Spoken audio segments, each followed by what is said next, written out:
Elmo अदब से मेरी बात हो गई। पुरनूर सुबह जैसी हर एक रात हो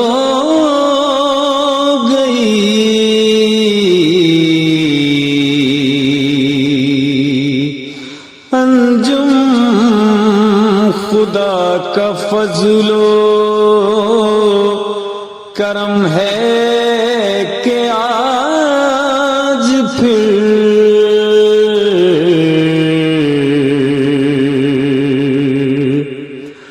महबूब शख्सियत से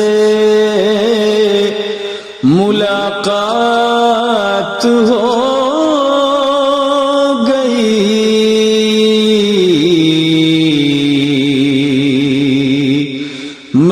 औज़ुबिल्लाहि मिनश्शैतानिर्रजीम बिस्मिल्लाहिर्रहमानिर्रहीम।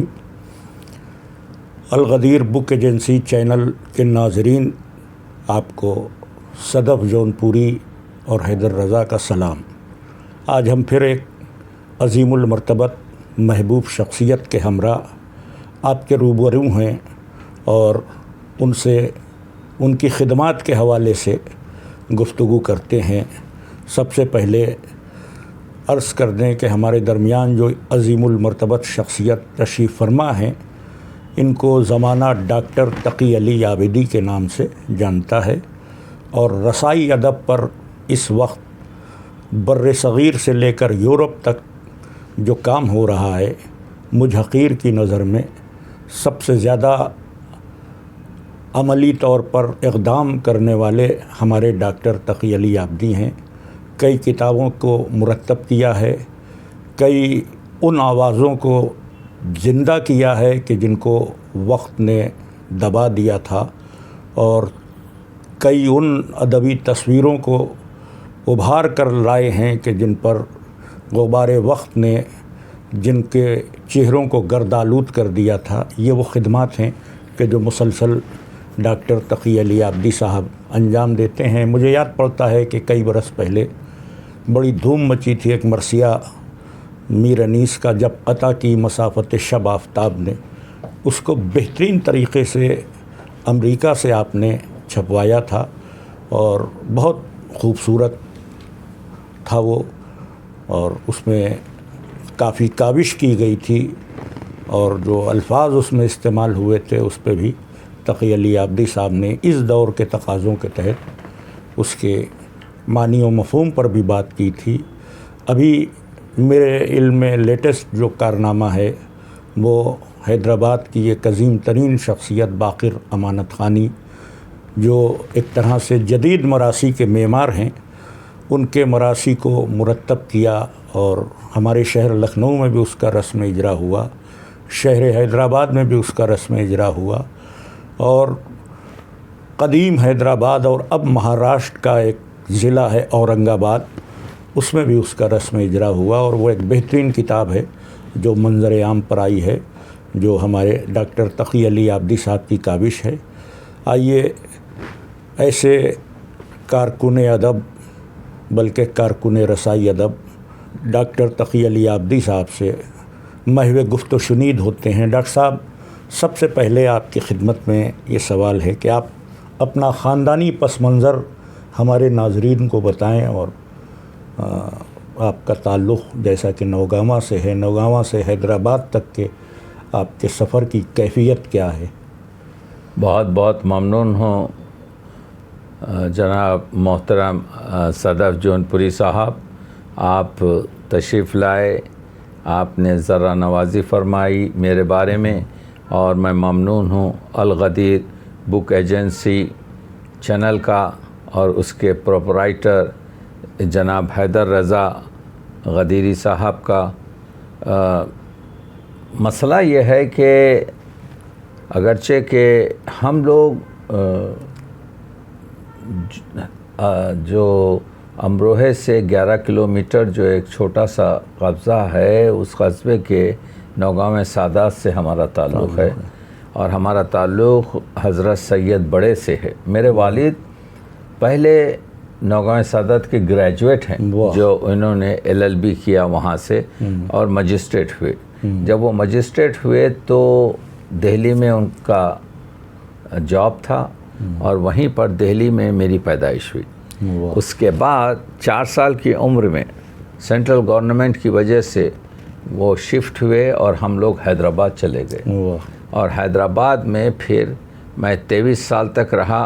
हैदराबाद ही में मैंने आपके क्या कहते हैं वहाँ पर प्राइमरी स्कूल, मिडिल स्कूल और हाई स्कूल और कॉलेज किया और उस्मानिया मेडिकल कॉलेज हैदराबाद से मैंने MBBS किया और फिर वहाँ से बाहर हम निकले। तो यूँ समझिए कि मेरे तमाम चचा या तमाम दूसरे ख़ानदान, यहाँ तक कि हमारी जो 2 सौतेली बड़ी बहनें थीं उनको भी बिया दिया गया था वहीं पर अमरोहे में और नौगांव सादात में। तो इस लिहाज से हमारा ताल्लुक़ नौगांव सादात से है और सैयद बड़े के ख़ानदान से हैं। और इत्तेफाक से मेरी जो लाइब्रेरी है टोरंटो में, उसमें एक किताब हमारे परदादा की हाथ की लिखी हुई सैयद महर अली आबेदी की हमारे उसमें मौजूद है, जो हक़ुल यकीन है, पुरानी किताब। जी वाह, तो ये तो एक ख़ानदानी पस मंज़र है। आपने अपना तालीमी पस मंज़र भी वाज़े कर दिया कि आप मेडिकल ग्रेजुएट हैं, MBBS करके यहाँ से गए, फिर मज़ीद जो कुछ भी डिग्रीज़ हासिल की हों US में की हों और अब आप कनाडा में हैं। तो आपका जो मतलब पेशा एक तरह से आज भी वही है या उससे? जी हाँ, वहाँ से निकलने के बाद मैंने एक मिडल ईस्ट में आपके एक चंद साल काम किए एज ए फिजिशियन। फिर मैं स्कॉटलैंड चला गया, ग्लासगो, वहाँ पर मैंने MS किया और फिर हम शिफ्ट हुए न्यूयॉर्क में मैंने 17 साल प्रैक्टिस की और आजकल एक तकरीबन 17, 18, 20 साल से अब मैं टोरंटो में काम कर रहा हूँ। तो तमाम मेरी जो तालीम है तखस्सुस की, स्पेशलाइजेशन की, वो बाहर से है। तो इत्तेफाक से मुझे हिंदुस्तान में काम करने का तजुर्बा नहीं है। बस जब जैसे ही मैं हाउसमैनशिप मेरी कंप्लीट हुई, मैं बाहर निकल गया।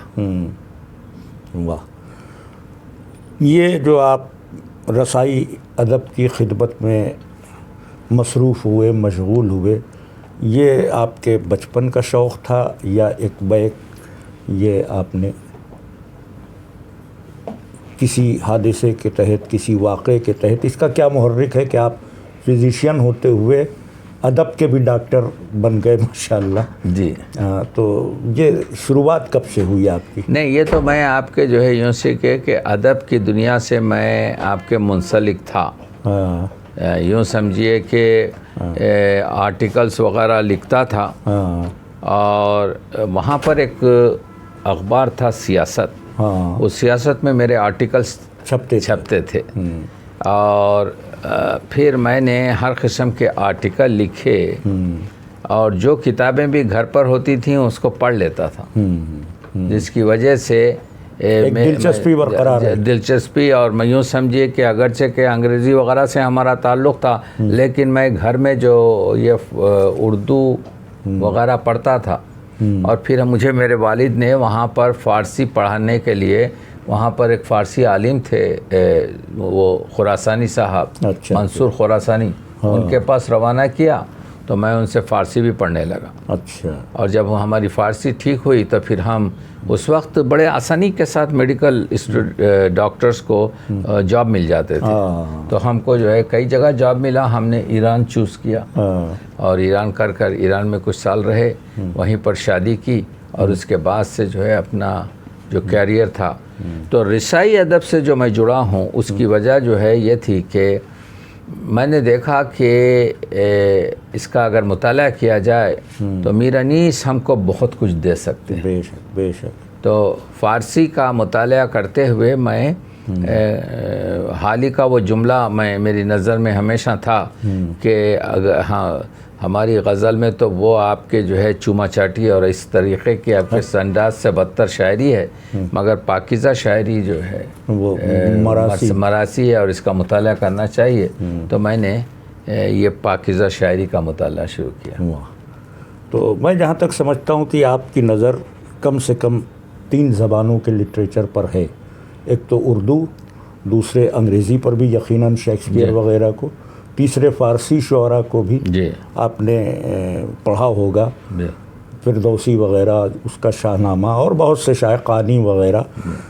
आप ये बताएं कि आपने अनीस के मरासी के लेवल में, बरतर नहीं लेवल में, कोई शायरी किसी और ज़बान में पाई, अंग्रेज़ी में या फ़ारसी में?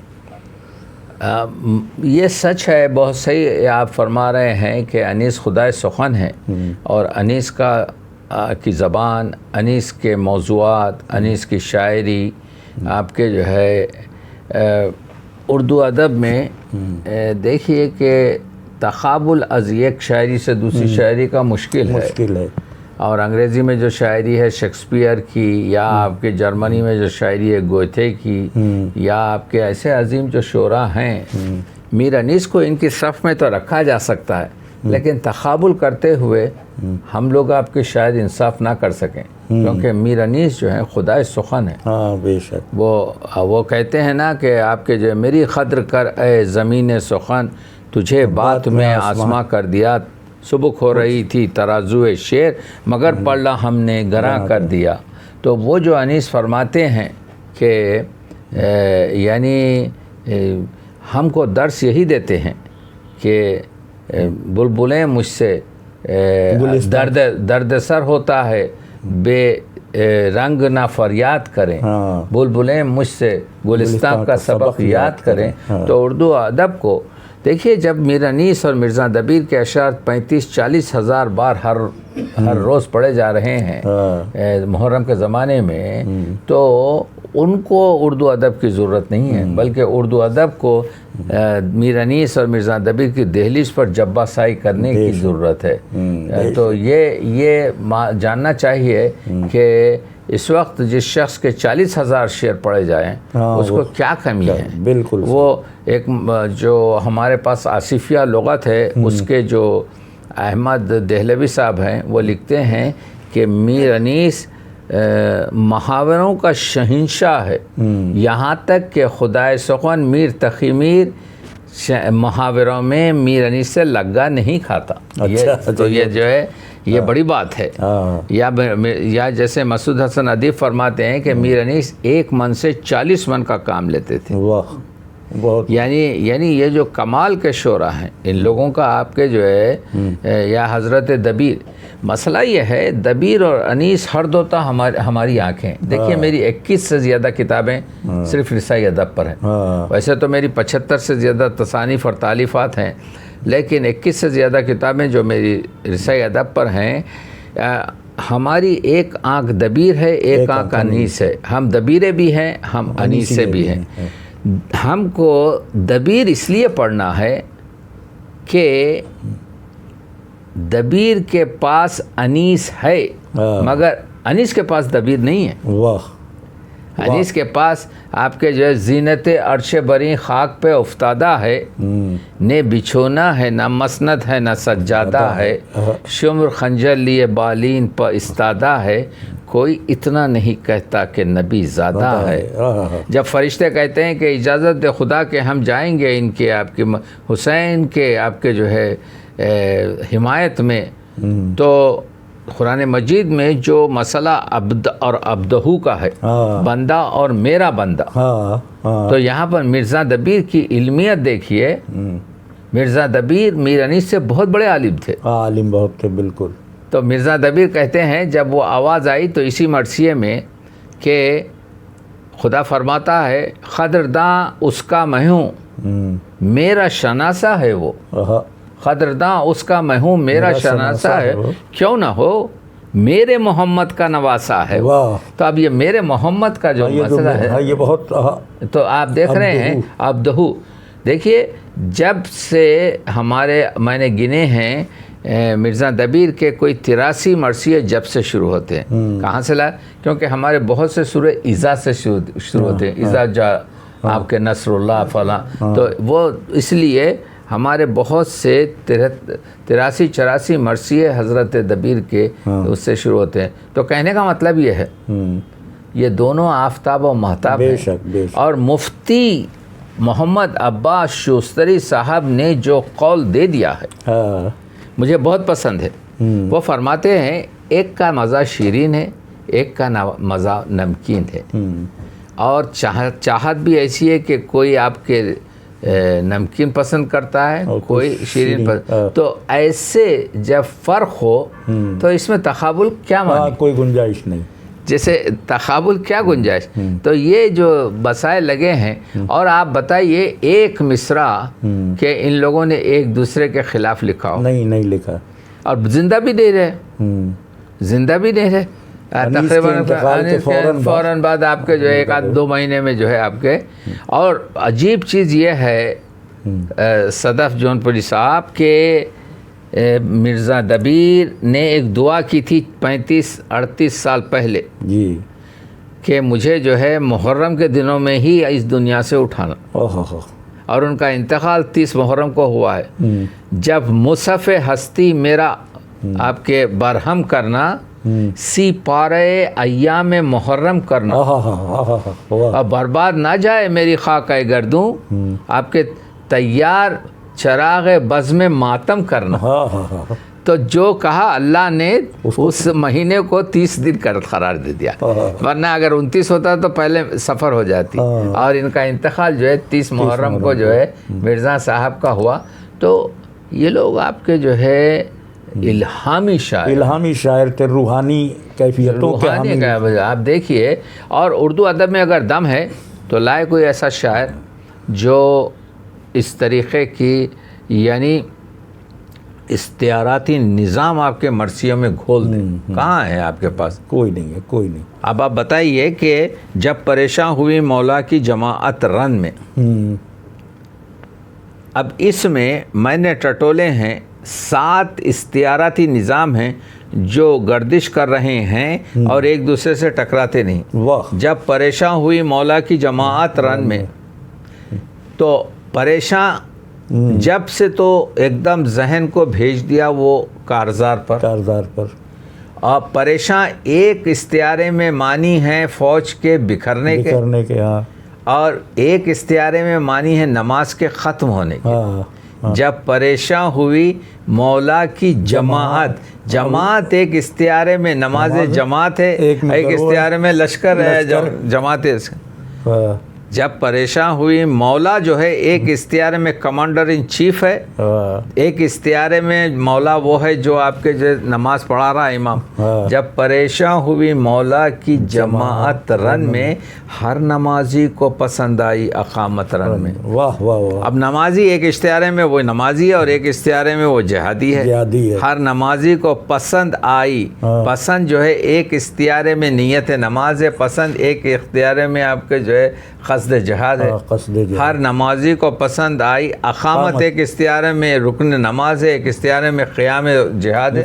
आप देख रहे हैं कि मिर्ज़ा हज़रत दबीर ने 2 इख्तियाराती निज़ाम दाखिल किए, एक दूसरे से टकरा नहीं गए थे। बिल्कुल बिल्कुल। गुल हुआ इसको इमाम दो जहां कहते हैं। उसके बाद से कहते हैं जब परेशान हुई मौला की जमात रन में, हर नमाजी को पसंद आई अकामत।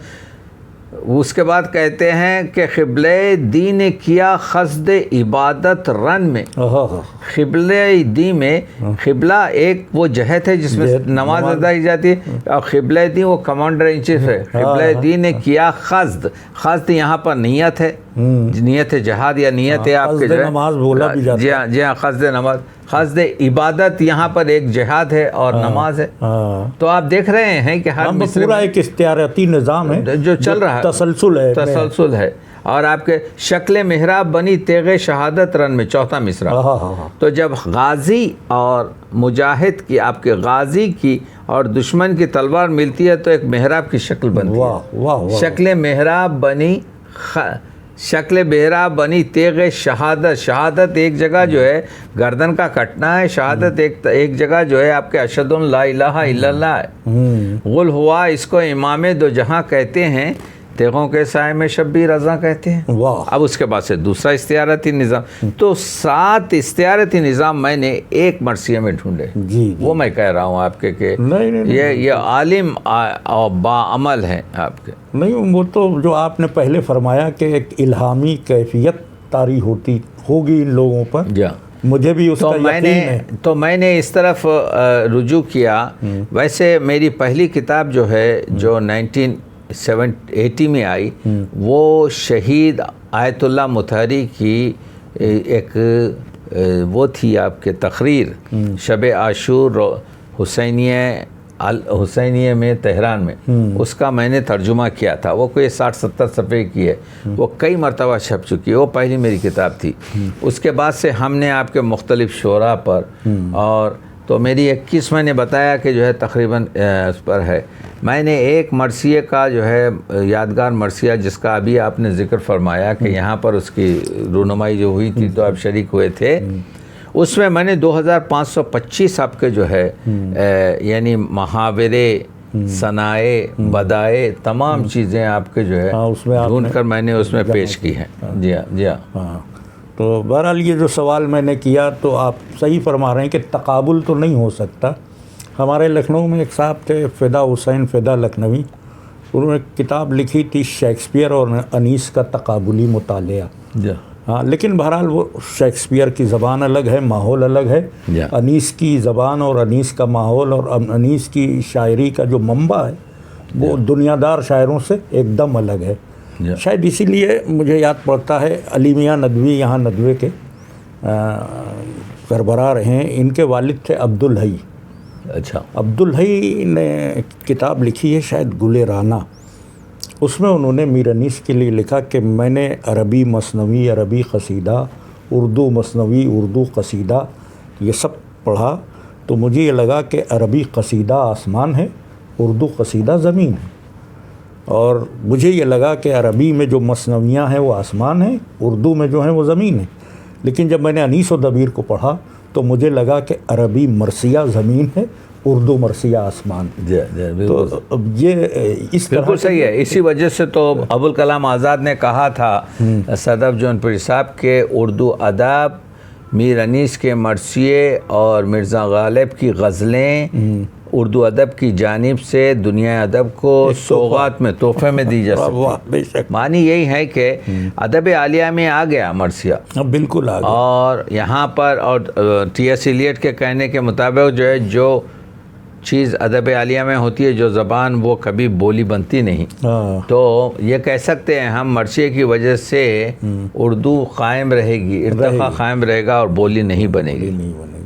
अच्छा, अगले सवाल की तरफ चलते हैं, ये ख्याल रखते हुए कि आपका ज़्यादा वक्त न सर्फ किया जाए, आप बहुत मसरूफ़ शख्सियत हैं। ये बताएं कि आप मरासी पर और ज़्यादा जो काम करते हैं वो नज़्म पर, ख़ुद आपको भी कभी कुछ शेर गोई का शौक़ पैदा हुआ या कभी कहीं शेर? जी, तो मैं अपने आप को जो है बेसिकली शायर कहता हूँ, क्योंकि 14-15 साल से मैं शेर कहता हूँ। अरे वाह। और मुसलसिल आपके जो है शायरी, तो उस ज़माने में भी कॉलेज में भी हम मलिक शायरा थे, तो वो तो आपके कम हमेशा जो है। मसला ये है कि कहता तो हूँ मगर पढ़ता कम हूँ, लेकिन जहाँ कहीं भी मौका मिलता है मैं आपके पढ़ता हूँ। और मनक़बत भी कहता हूँ, सलाम भी कहता हूँ कि मैंने एक सलाम कहा था कि आँखों से रवां अश्क का दरिया नहीं देखा, वाह, आँखों से रवां अश्क का दरिया नहीं देखा, हर बच्चे ने जलता हुआ खैमा नहीं देखा, यूं जीत ली अब्बास ने दरिया पे लड़ाई, यूं जीत ली अब्बास ने दरिया पे लड़ाई, दरिया पे कहीं फिर कभी पहरा नहीं देखा। बहुत अच्छा है, बहुत है आपने दिया। और उसमें एक शेर था कि रुखसार सकीना पे तमाचों के निशान थे। हाय हाय। रुखसार सकीना पे तमाचों के निशान थे, अच्छा हुआ अब्बास ने चेहरा नहीं देखा। हाय हाय। अच्छा हुआ, अच्छा नफ्सियाती हुआ, शेर है। अच्छा हुआ अब्बास ने चेहरा नहीं देखा।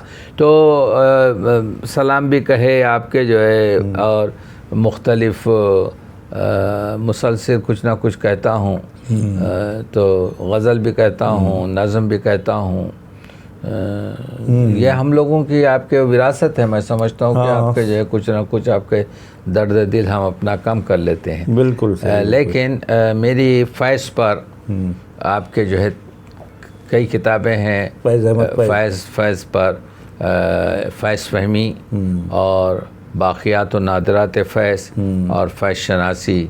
उसी तरीक़े से मैंने गालिब इंस्टीट्यूट के कहने पर गालिब का जो फ़ारसी कलाम है जिसमें 11,377 शेर हैं, उसको 2 जिल्दों में एक 200 सफ़े मुक़दमे के साथ मैंने शाया किया 2007 में। अच्छा। मेरे पास गालिब किया एक बड़ा ज़ख़ीम पहला शख्स हूँ जिसने दीवाने हम्द व नात व मनक़बत गालिब का आपके जो है उसमें 8 नोहे मैंने गालिब के फ़ारसी के रखे, और उसमें 251 शेर का जो गालिब का जो वो है आपके, वो भी मैंने शामिल किया। क्या कहते हैं, 251 शेर का जो गालिब का मेराजनामा है उसको शामिल किया। इसके अलावा जो है मैंने अल्लामा इक़बाल पर आपके जो है 2-3 किताबें लिखी, चुमर गायत और इक़बाल के इरफानी ज़ाविये, और फ़िराक़ गोरखपुरी पर आपके। तो मेरी जो है हाली पर 8 किताबें हैं, उसमें हाली फ़हमी आपके जो है अहम है, और इसके अलावा जो है यूँ समझे कि इंशा-उल्लाह ख़ां इंशा और दूसरे आपके शुरा पर मैंने काम किया है।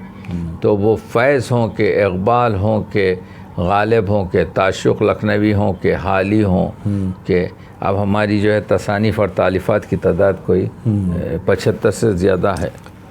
चलिए, ये तो आपने बताया हमें कि ये किताबें, ये तसानीफ़, ये तालीफ़ात आपकी हैं, लेकिन एक सवाल ये है कि अनीस व दबीर और जिन पर आपने काम किया, काम की हैसियत अलग है। आप ज़ाती तौर पर अनीस और दबीर को छोड़कर उनसे तो आप बेपनाह मुतासिर, और वो कौन से शोरा हैं जिन्होंने आपको मुतासिर किया? देखिए, असल में मसला ये हो रहा है कि गालिब के एक शागिर्द थे जो हरगोपाल तफ्ता के भांजे थे, उन पर मैंने एक मोनोग्राम लिखा।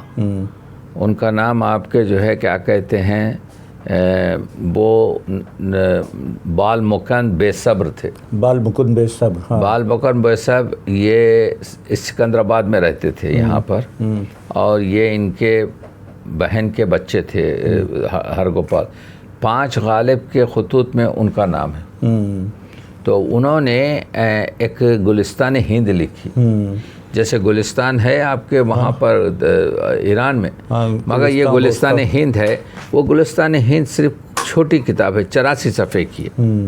तो वो किताब को लास्ट ईयर हमारी जब यहाँ पर एजुकेशनल जो दिल्ली में जो एजुकेशनल वो है ना आपके जो पब्लिकेशन, उन्होंने शाया की, तो इंडिया ने उसको फर्स्ट प्राइज़ दिया। अच्छा। ये उर्दू को की किताब को पहला प्राइज़, फर्स्ट पब्लिशिंग प्राइज़ 70 साल में मिला आपके जो है। तो उसको जो बालमुकन ने लिखा, उनको जो है जब गदर हो गया 1857 में, तो उन्होंने कहा कि भाई हारमोनी फैलाने के लिए और बच्चों के अखलाक और उनकी सतह बुलंद करने के लिए तुम कुछ लिखो।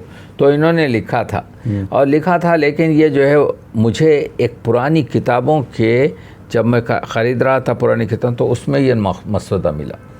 तो वो बिल्कुल सादी की गुलिस्तान की तरह से उन्होंने शाया की। उसमें एक वाक़या सुनाता हूँ मैं। तो सवाल ये कि मैंने क्यों पब्लिश किया, उसकी वजह ये थी कि बालमुकन बेसब्र लिखते हैं शाहों का के सेक्शन में, जब दिल्ली की जामे मस्जिद बनाई जा रही थी, वो शाहजहाँ का दौर था। तो चंद मुतासिब आपके उमरा आए शाहजहाँ के पास और कहा कि जहाँ पना आप मस्जिद बना रहे हैं, आपकी मस्जिद के अतराफ बहुत से बड़े शानदार मंदिर हैं, इन मंदिरों को तोड़ा जाए और उसमें जो कीमती चीज़ें हैं वो लाकर मस्जिद में आपके जो सजाई जाए। बालमकन लिखते हैं कि ये सुनना था कि शाहजहां का रंग जो है सुर्ख हो गया, गुस्से से कहा कि देखो मैं शहंशाह हूँ पूरी मिल्लतों का, उनकी इबादत गाहें, उनकी नामोस, उनकी हर चीज़ की हिफाजत मेरा फ़र्ज़ है। दूसरे, ये अल्लाह का घर है मस्जिद, इसमें चोरी का कस्बा माल जो है लाया नहीं जा सकता। और तीसरे, एक दिन अगर हिंदू कौम का इकबाल बुलंद हो तो वह तुम्हारी मस्जिद तोड़कर अपनी चीज़ें ले जाएंगे। तुम निकल जाओ मेरे पास से, तुम लोग जो है मुतासिब लोग हो, तुम फिर कभी मेरे दरबार में ना। तो ऐसे वाक़यात दिखे, ठीक है। तो ये बालमुकैन बेसब्र के जो है अब तक मैंने 3 किताबें लिख दी हैं। इसके अलावा जो है यूँ समझिए कि अब मैं जगन्नाथ आज़ाद की इकबाल फहमी पर काम कर रहा हूँ।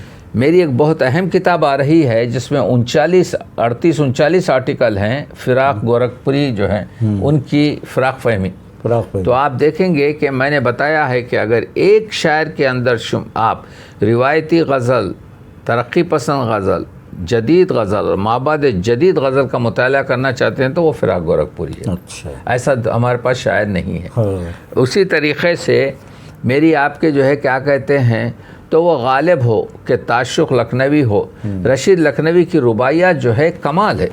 रशीद लखनवी की रुबाइयात जो है उन्होंने 63 रुबाइयात को पीरी के साथ जोड़ा है। और ऐसी रुबाइयात, मैं रुबाइयात का मुताला करते रहता हूँ, मुझे कहीं नज़र नहीं आई। तो मैंने अनीस पर रुबाइयात लिखी, रुबाइयात अनीस, उनकी तादाद 585 है। मैंने दबीर की रुबाइयात लिखी, वो 1300 कुछ हैं। मैंने आपके जो है रशीद लखनवी की रुबाइयात का तज्ज़िया किया कि जो कमाल है इनका, आप पढ़ते पूरी किताब नहीं छूटेगी आपसे। मैंने फ़िराक गोरखपुरी की रुबाइयात, मख़सूसन रूप जो है, रूप एक लोग नहीं समझ सके, वो हमारी इस भूमि की आपके जो है क्या कहते हैं एक खूबसूरत उसका इम्तिजाज है।